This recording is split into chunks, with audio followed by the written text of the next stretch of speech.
حضرت لقمان نبی یا ولی، وہم کا علاج تو حکیم لقمان کے پاس بھی نہیں۔ یہ وہ مشہور و معروف قول ہے جسے ہم سب نے بارہا سنا اور پڑھا ہے۔ حکیم لقمان اللہ کے وہ نیک اور برگزیدہ بندے تھے جنہیں رب ذوالجلال نے حکمت یعنی عقل و فہم اور دانائی و بصیرت میں ممتاز ترین مقام عطا فرمایا۔ قرآن کریم کی 31ویں سورہ مبارکہ کو حضرت لقمان کے نام سے منسوب کیا گیا، جس کی آیت نمبر 12 میں ارشاد باری تعالیٰ ہے، ہم نے یقیناً لقمان کو حکمت دی۔ جمہور علماء کا اتفاق ہے کہ حضرت لقمان نبی نہیں بلکہ فقیہ اور حکیم تھے۔ حضرت قتادہ سے مروی ہے کہ اللہ تعالیٰ نے حضرت لقمان کو یہ اختیار دیا تھا کہ نبوت لے لو یا حکمت۔ انہوں نے حکمت اختیار کی، اور بعض روایات میں یہ بھی ہے کہ جب انہیں نبوت کا اختیار دیا گیا تو انہوں نے عرض کیا، اگر اس کے قبول کرنے کا حکم ہے تو میرا سر آنکھوں پر، ورنہ مجھے معاف فرمایا جائے۔ حضرت قتادہ سے منقول ہے کہ لقمان سے کسی نے پوچھا، آپ نے حکمت کو نبوت پر کیوں ترجیح دی جبکہ آپ کو دونوں کا اختیار دیا گیا تھا؟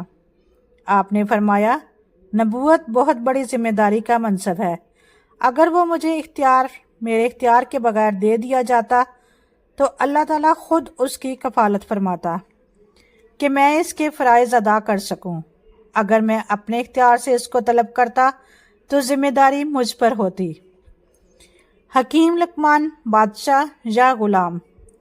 حضرت لقمان کے بارے میں اہل سیر نے مختلف آراء کا اظہار کیا، جس کی اصل وجہ یہ ہے کہ زمانہ قدیم کی تمام تاریخی روایات اور واقعات زیادہ تر زبانی طور پر نسل در نسل منتقل ہوتے تھے یا انجیل توریت کے مرہون منت تھے، جنہیں مختلف ادوار میں اتنی مرتبہ تبدیل کیا گیا کہ دونوں مقدس کتب کی صورت ہی مشکوک ہو گئی۔ چنانچہ قرآن کریم نے ہمیں جس قدر معلومات اپنے نبی کے ذریعے پہنچائیں بس وہی معتبر ہیں۔ حضرت لقمان قوم عاد کی نسل سے تھے۔ جب قوم عاد پر اللہ کا عذاب نازل ہوا تو حضرت ہود علیہ السلام نے اپنے ساتھیوں کے ساتھ یمن منتقل ہو گئے، انہی میں حضرت لقمان بھی شامل تھے۔ یمن میں ان لوگوں نے اپنی حکومت قائم کی تو حضرت لقمان کو بادشاہ مقرر کر دیا۔ اس سلسلے میں حضرت ابن عباس، حضرت ابو ہریرہ، حضرت مجاہد اور دیگر اکابرین کا بیان ہے، لقمان ایک حبشی غلام تھے۔ حضرت سعید بن مسیب کہتے ہیں وہ مصر کے رہنے والے اور سیاہ فام تھے۔ حضرت لقمان مصر کے جنوب اور سوڈان کے شمال میں واقع ایک قصبے نوبہ کے رہنے والے تھے۔ اس سلسلے میں سہیلی کی تحقیق یہ ہے کہ حکیم لقمان اور لقمان بن عاد دو مختلف ادوار کی دو مختلف شخصیات ہیں جن کا آپس میں کوئی تعلق نہیں۔ حضرت لقمان سوڈان کے نوبی قبیلے کے ایک حبشی غلام تھے، لیکن بلا کے نیک، عابد، زاہد، صاحب حکمت اور دانا شخص تھے۔ عرب میں وہ ایک غلام کی حیثیت سے آئے تھے۔ حکیم لقمان ایک بڑی مجلس میں واعظ و نصیحت فرما رہے تھے کہ اچانک ایک اجنبی شخص مجلس میں داخل ہوا۔ ان کے قریب جا کر کہنے لگا کہ کیا تم بنی حساس کے غلام نہیں ہو؟ فرمایا، ہاں۔ اس نے پھر سوال کیا، کیا تم میرے ساتھ بکریاں نہیں چرایا کرتے تھے؟ حکیم لقمان نے اسے غور سے دیکھا اور بولے، ہاں یہ بھی درست ہے۔ پھر اس نے کہا، کیا تم حبشی نہیں ہو؟ حضرت لقمان کے چہرے پر مسکراہٹ آئی اور فرمایا، ہاں ایسا ہی ہے، مگر یہ بتاؤ کہ تم پوچھنا کیا چاہتے ہو؟ اس نے کہا کہ پھر کیا وجہ ہے کہ تمہاری مجلس میں اس قدر زیادہ تعداد میں لوگ آتے ہیں اور بڑے ذوق و شوق سے تمہاری باتیں سنتے ہیں؟ حضرت لقمان نے نہایت محبت سے اس شخص سے فرمایا، برادر عزیز، جو باتیں میں کہتا ہوں ان پر تم بھی عمل کرنے لگو تو تم بھی میری طرح ہو جاؤ گے۔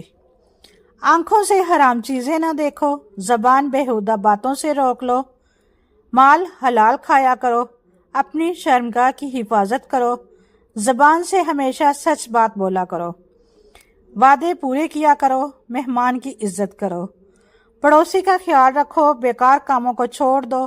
بس یہی عادات ہیں جن کی وجہ سے مجھے بزرگی عطا فرمائی گئی۔ بنی حساس مصر کا ایک شان و شوکت، رعب و دبدبے والا خدا ترس اور توحید پرست قبیلہ تھا۔ حکیم لقمان قبیلے کے سردار کی بکریوں کے ریوڑ کے نگران تھے۔ ویسے تو یہ ایک ادنا سے غلام تھے، لیکن دنیا کے عقل مند اور دانا ترین لوگوں میں سے تھے۔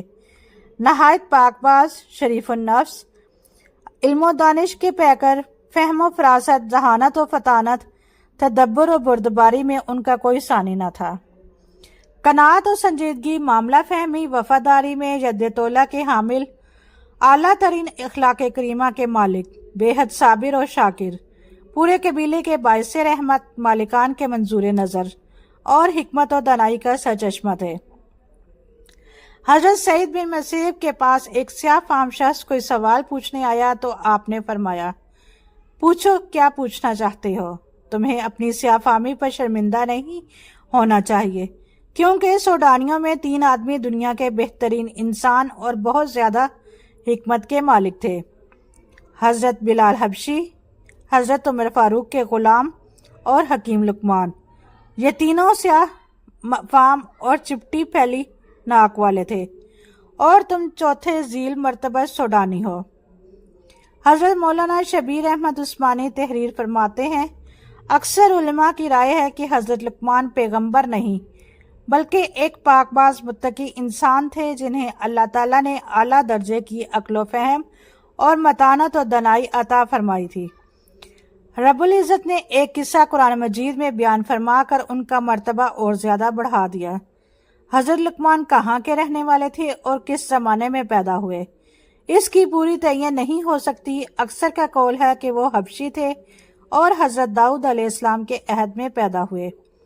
ان کے بہت سے قصے اور اقوال تفاسیر میں نقل کیے گئے۔ قرطبی کے مطابق حضرت لقمان حضرت داؤد علیہ السلام سے پہلے شرعی مسائل میں لوگوں کو فتویٰ دیا کرتے تھے۔ حضرت داؤد علیہ السلام کو نبوت عطا ہوئی تو انہوں نے فتویٰ دینا چھوڑ دیا کہ اب میری ضرورت نہیں رہی۔ بعض روایات میں ہے کہ حضرت لقمان بنی اسرائیل کے قاضی تھے اور بہت سے کلمات آپ سے منقول ہیں۔ دل، زبان سب سے اچھے اور سب سے برے۔ حضرت خالد بن ربیع فرماتے ہیں کہ ایک دن ان کے مالک نے فرمائش کی، اے لقمان، ہمارے لیے ایک بکری ذبح کرو اور اس کا سب سے اچھا حصہ ہمارے سامنے پیش کرو۔ آپ نے بکری ذبح کی، اس کا دل اور زبان نکال کر اپنے مالک کے سامنے پیش کرتے ہوئے کہا، یہ دونوں بکری کے سب سے اچھے اعضاء ہیں۔ ابھی چند ہی دن گزرے تھے کہ ان کے مالک نے پھر فرمائش کر دی کہ اے لقمان، ہمارے لیے ایک بکری ذبح کرو، اس کا سب سے برا عضو لے کر آؤ۔ آپ نے بکری ذبح کی اور دل اور زبان نکال کر ان کی خدمت میں پیش کرتے ہوئے کہا، یہ سب سے برے اعضاء ہیں۔ مالک کو بڑا تعجب ہوا، بولا، اے لقمان، جب میں نے عمدہ اعضاء کی فرمائش کی تو تم دل اور زبان لے آئے، اور سب سے برے اعضاء کا کہا تو تم پھر وہی دونوں چیزیں لے آئے، یہ کیا بات ہوئی؟ آپ نے جواب دیا، اے میرے مہربان آقا، اگر یہ دونوں اعضاء درست ہیں تو ان سے زیادہ بہتر کوئی چیز نہیں، اگر یہ دونوں بگڑ جائیں تو ان سے برا کوئی عضو نہیں۔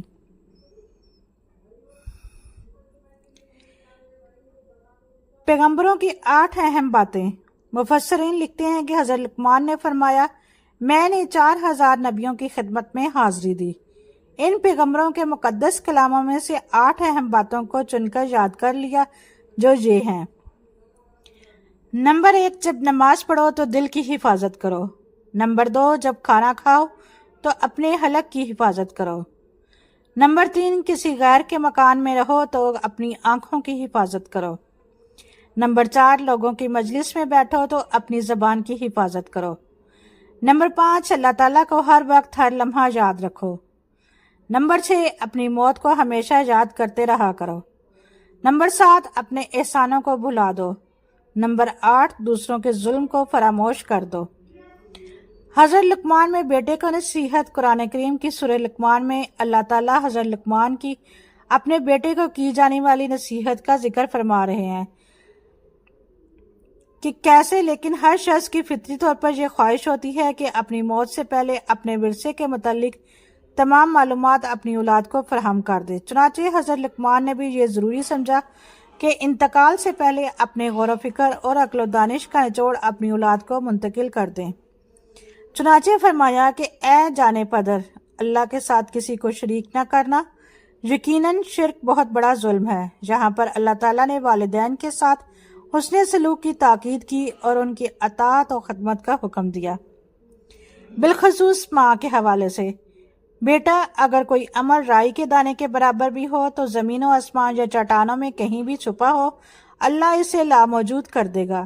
کچھ شک نہیں کہ وہ باریک سے باریک چیز کو دیکھ سکتا ہے اور ہر شے سے باخبر ہے۔ بیٹا، نماز کی پابندی رکھنا اور لوگوں کو اچھے کام کی تاکید کرنا، برے کاموں سے روکتے رہنا، مصیبت کے وقت صبر سے کام لینا، از راہ غرور لوگوں سے گال نہ پھلانا اور زمین پر اکڑ کر نہ چلنا۔ اللہ تعالیٰ شیخی خورے اور مغرور شخص کو پسند نہیں فرماتا۔ اپنی چال کو اعتدال میں رکھنا، بحث و تمہیز کے وقت اپنی آواز کو پست رکھنا۔ یقیناً سب سے ناپسندیدہ آواز گدھے کی ہے۔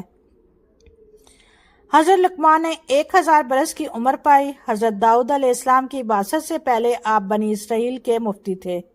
حضرت داؤد علیہ السلام کے منصب نبوت پر فائز ہونے کے بعد آپ نے فتوی دنیا ترک کر دیا تھا۔ حضرت لقمان عمر بھر عوام الناس کو واضح نصیحت فرماتے۔ آپ کی قبر رملہ کے قریب مقام سرفند میں ہے۔ حضرت قتادہ کا قول ہے کہ آپ کی قبر رملہ میں مسجد اور بازار کے درمیان ہے۔